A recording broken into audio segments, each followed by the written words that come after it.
And hello to you all, it's me GhostCritic back with another Thursday comic book review show.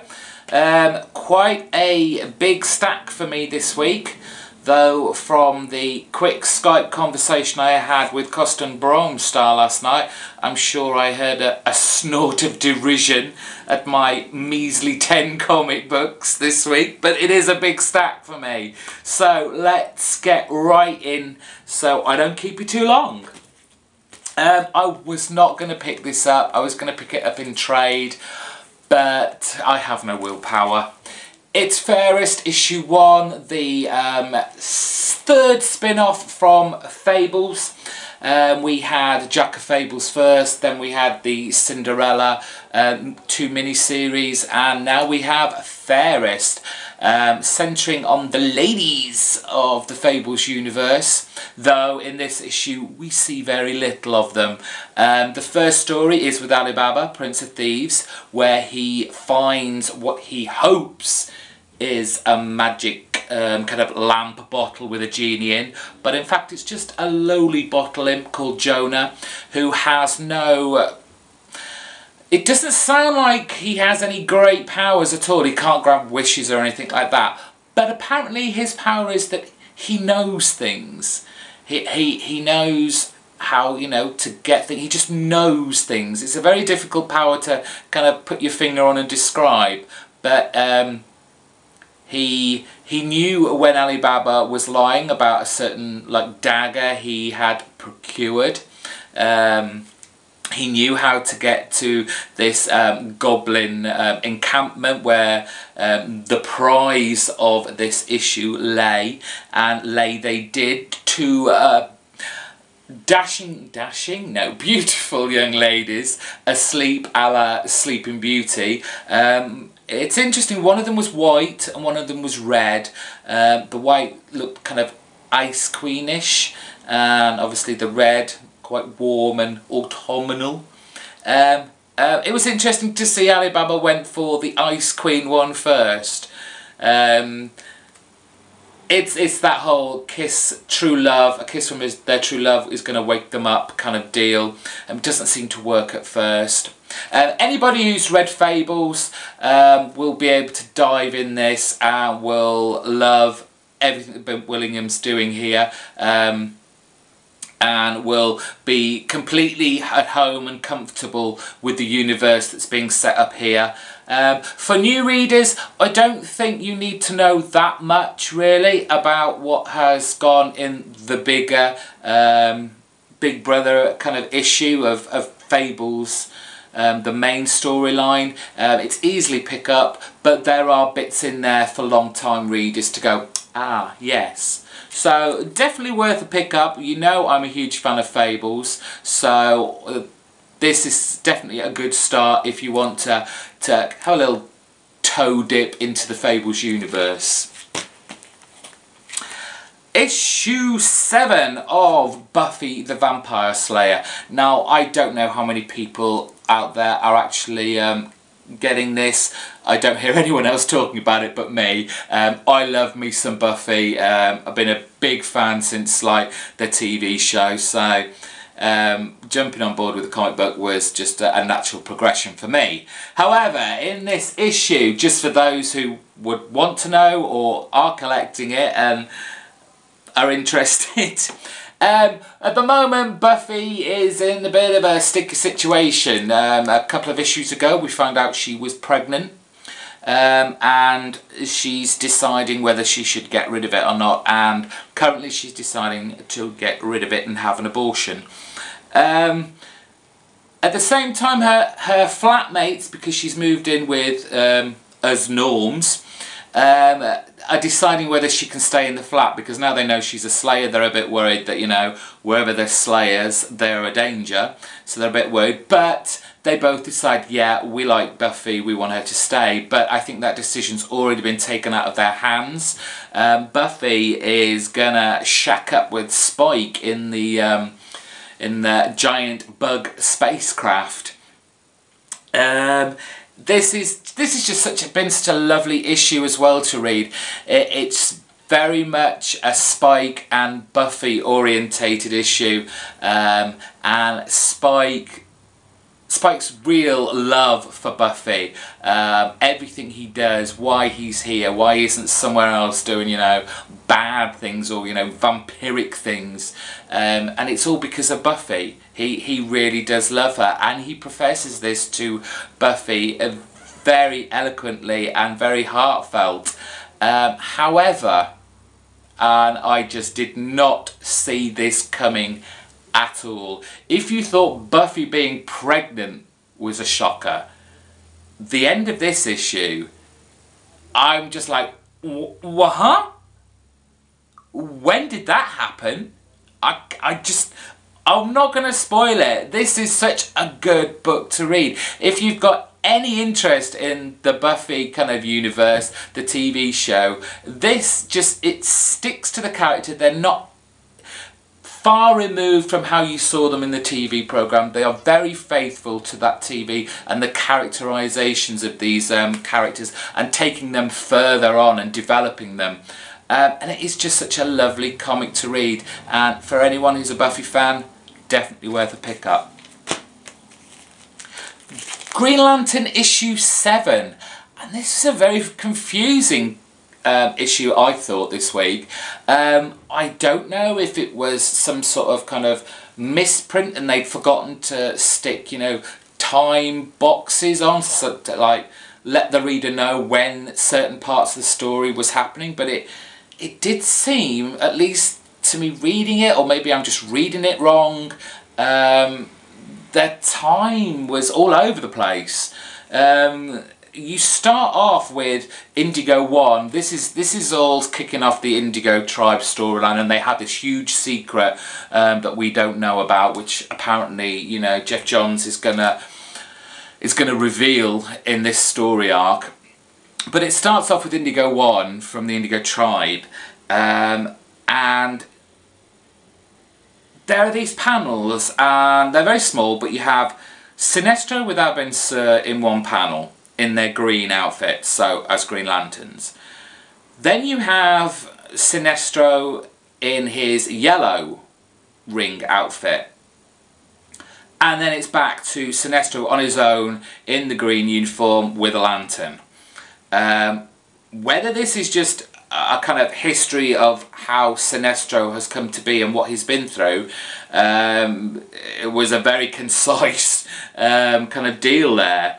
But I just, the whole language, because the Indigo Tribe don't speak English, and it's just this kind of made up language, whether there is some translator on the internet that will translate this for me, it's very difficult to understand what the intimations of what Indigo 1 is doing and what she's talking about.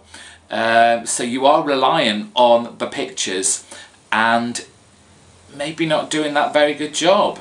Along with the lines of this, it picks up from the last issue when Sinestro crashed in on Carol and Hal. Obviously Sinestro wants Hal on another new mission, which is clearly to do with the Indigo Tribe, but Hal's not having anything to do with it. And also thrown in there, we've got the Guardians. Sinestro at some point dragged Lyssa Drack from the last issue into the Green Lantern cell unit, so she's a prisoner of the Guardians now, and they want to interrogate her. They want to know where the Book of Black is so they can find the first lantern that they keep alluding to. So they throw that in. It's a 2-page, nothing really much happens, except the Guardians really, you know, they're willing to do pretty much anything to find this, and that just means killing fellow Green Lanterns, to be fair. They're being really annoying, the Guardians, at the moment. So that storyline to be developed. And then it throws us Hal and Sinestro have been caged. Apparently prisoners of the Indigo Tribe. Why? Still don't know. Very, very confusing. Explanation, anybody? Ultimate Comics X-Men issue 9, and actually I was quite impressed with this issue, and I think it is for the reason that the other issues haven't been as not enthralling, but as easily read, coherent, in the sense that you have all these young, unknown-ish, for the most part, mutants, and they're not, as a whole, very likeable or, to be honest, well written. But in this issue, we get a couple of old school X-Men thrown in now. We see Colossus and we see Storm. Now these two currently are being detained, I would say, within Camp Angel. Now Camp Angel, they make it very clear, at least, that guards, the custodians, that this isn't a concentration camp. This is where all the mutants have been rounded up and they are there basically for their own safety. Yeah, okay, we've heard that before.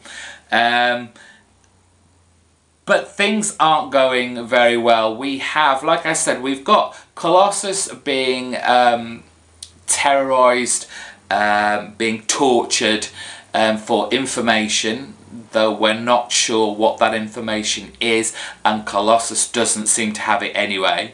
Storm seems to be a kind of go-between from the mutants and the humans that are detaining them. So she seems to be working and trying to keep the peace between the mutants and the humans. But along the way in the issue, it slipped through the TV, through a TV spot that the mutants all see, where this whole mutants aren't an evolution of humans anymore. These are experimentations by humans. So, and all hell breaks loose, which is rallied up by, of all mutants that I don't think we've seen her before, at least not in the Ultimate Universe, Stacy X. I mean, in the real universe, wasn't she some sort of like prostitute to begin with? She was introduced as like a mutant prostitute.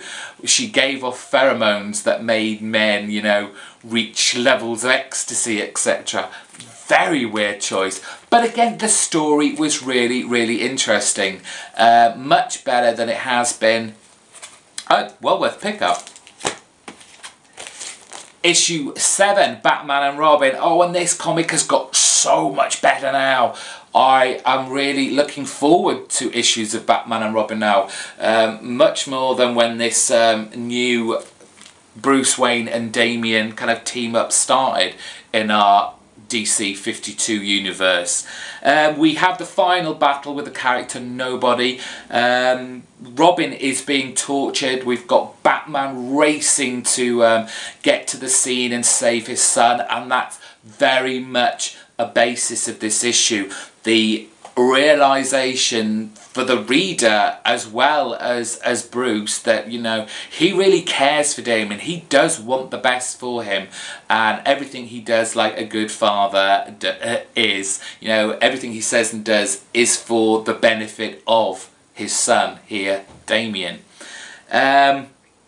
There is an epic fight between Nobody and Batman. Words and insults are thrown, as well as fists, knives, pits of acid. Everything is thrown in there, and it is, until the end, the big shocker ending. Batman may have triumphed with the fight, but has Nobody triumphed over the sun? A line is crossed at the end of this issue. It'll be interesting to see what comes out of this. A great read.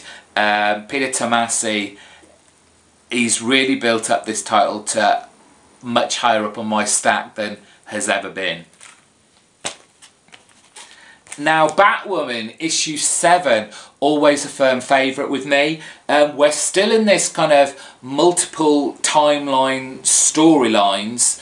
I'm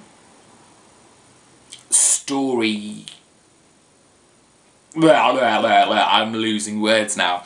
Right, I'll start again. Sorry, these things happen. It's a one and done video, bear with me. Multiple storylines. Bit like Pulp Fiction, it goes backwards and forwards, but they all mesh very well, and I'm not lost, I'm not confused throughout this story. It's becoming very much a kind of horror, mythological ghost kind of tale, title, genre, and other words such as that. Can you see I'm losing the will here? Please. You get introduced to some amazing characters here, and they are all kind of like... a lot of them are from the Batman Rogues Gallery. So you've got Killer Croc, but he has been changed somewhat. He is not just like a regular, you know, huge crocodile. There is a certain level of mutation on Killer Croc this time. We have Bloody Mary being incredibly creepy and vicious to these poor children.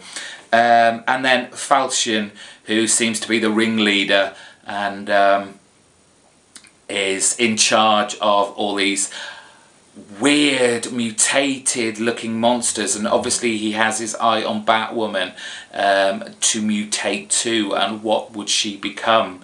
A great story. Amy Reeder's art is still very good. There is clearly influenced by Williams III. And, you know, she could be accused of maybe more copying his style than her own style. But her bright, vivid lines and colours throughout definitely change it. It doesn't have the subtleties of, you know, Williams' art. But it's still nonetheless very nice to look at. It's a great title and it's definitely a gripping read. From gripping to fun! It's Wolverine and it's issue 7, and it's just a great entertaining read. You just smile all your way through this title. We've got the battle for Baru and saving him from this, what we thought was a mutant bounty hunter, and it just twists this hilariously about who this guy actually is. You have to read this. We've got saving Kitty's insides, which seems to equate to the Beast blowing up Kitty's uterus, which is a bit scary. But hey, the highlight, which is always in Wolverine and the X-Men, and that's just the comedy pairing of Wolverine and Kid Omega. They make such a great couple. The banter between them, the relationship that they are developing, it's just a joy to read. They're escaping the casino. They cheated the casino out of, you know, trillions of some alien currency, and the owners have cottoned on. So there's a fight with, you know, Wolverine claws and Kid Omega's psychic pistols, but nothing goes to plan there. And the hilarious and ironic thing is, the money could have been gotten a lot easier, a lot simpler, and without Wolverine's body being twisted in half. That's all I'm saying. A great comic to read. Incredible Hulk, issue 6, another big fight comic. It's Hulk and Banner duking it out, and it's just it's a really interesting read, actually, and it's not just for the great fight scene between Hulk and Banner. Again, we are teased with a lot of information here. We get a bit more about Doctor Doom's participation in the split of the Hulk and Banner into these two separate beings. We have a little snippet about Amanda Von Doom. I mean, I'm sorry, she said, I've nothing to do with, you know, him, the Doctor.